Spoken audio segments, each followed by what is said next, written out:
What's the emotion? What's the feeling going to be like when you run out onto that field and dog pound and fans and all that for the first? Yeah, I mean it's going to be nuts. But at the same time, we have business to take care of and we have a game to play. So can't get too caught up in everything that's going on outside and get caught up in the moment. We have a game plan. We know we want to execute. We need to go out there and do it.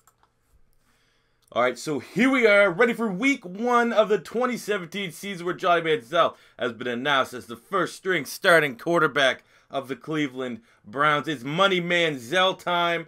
I mean, we're feeling great. We're looking good. You got your guys' suggestions from the debut episode. So we got the, the proper helmet. We got the proper arm sleeve.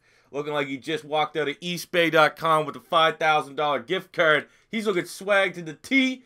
So we're ready with Johnny Manziel. So first thing we have to do before we can jump into the game is set our season goal. And we have 2 options, whether we want to be passing yards or passing touchdowns. Passing yards, we could set at 2,000, 3,500, and 4,500. We're not Drew Brees. We don't have those kind of weapons on the offense. So I'm much more looking at passing touchdowns here. At only 15, it gives us 800. I feel like we should be a little bit more ambitious. It's like one of those things, if we get 25, we'll get 30. I think 30 would be crazy. So I think we'll just go 25. I think because I have a feeling we'll finish like 26, 27, something like that. So that will be our goal of 25 touchdowns as Johnny Manziel is looking puffier, if you will. He looks like the goddamn cross between Steve Buscemi and the dude from Mr. Robot. But we're not going to judge him because he's going to get 25 goddamn touchdowns this year. So let's do it. It's a moderate goal. Let's finish this up and let's get ready for a big week 1 matchup against the Pittsburgh Steelers. All right, here we are, picking up 3rd and 13 on the opening drive. We're on the 41-yard line. Very worried about Pittsburgh. We're ready to put points up on the board when we have the opportunity because I have no faith in our defense. Oh, Corey Coleman with the big-time catch. I have no faith in our defense to stop that high-powered offense of Pittsburgh. So, I mean, I obviously don't ever want to settle for field goals, but we got to try to get some points on the board. We're moving it pretty damn well, to be honest with you, but everyone knows that the weakness of the Pittsburgh Steelers is their defense, even though they do have some playmakers back there. So come on, let's finish this shit out. Let's lead Corey Coleman wide open in the middle for the opening drive touchdown. Just like that, Johnny Manziel is back. First career pass to touchdown. Well, that's not real, but I guess since he's become a clean, sober man, big-time TD to Corey Coleman. That combination is going to be lethal.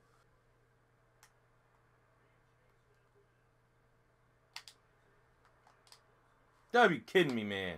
Like a fucking... Come on, bro. Get this shit out of here.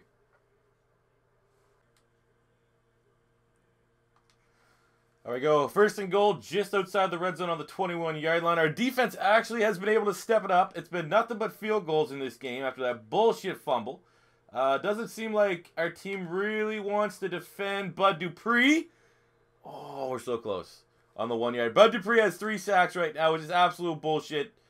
1st and goal on the 1. You'd figure out of all the things the Cleveland Browns have going for them, it would be that their offensive line is legit as shit, and that has not been the case.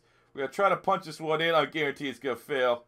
I don't think I've had it once yet that the red zone on the 1-yard line's worked. And there we go. Just, make it look like an idiot. Isaiah Crowell gets in and should make this a 2-point ball game. I think we'll make it a 2-point ball game down 16-14. But there we go. Big Dick Crowell getting in there. Crow swanging.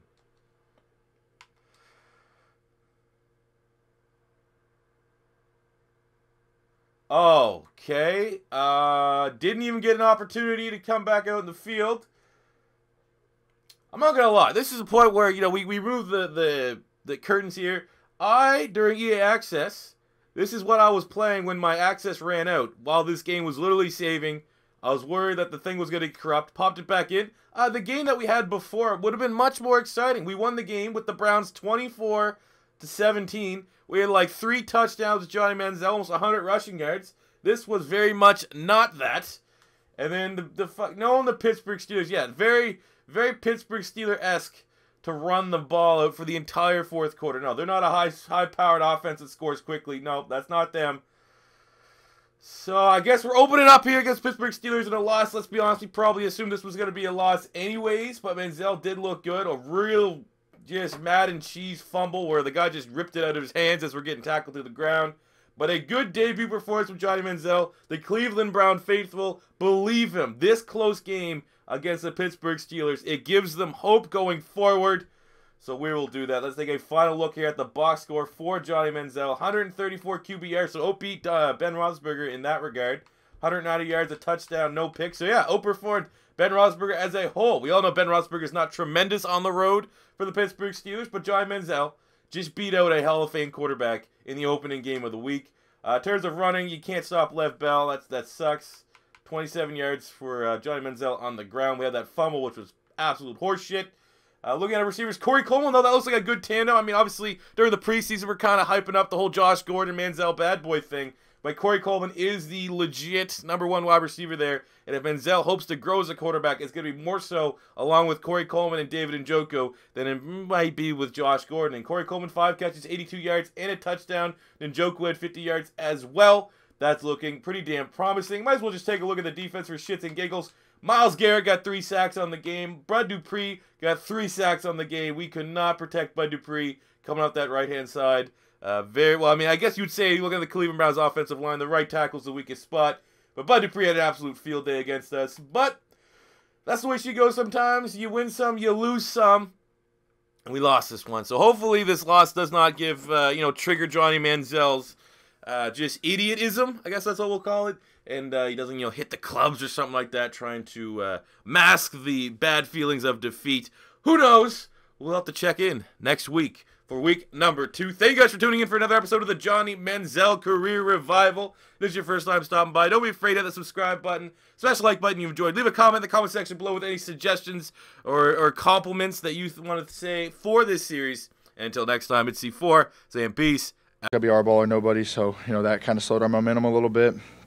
Little things like you said, a couple third downs there where we get them, conversions, and then have a penalty or something like that. Just little things that kind of hindered us and nagged us throughout the day that I think finally in the second half caught up to us a little bit. But in the end, too many mistakes, turnovers that really just killed us.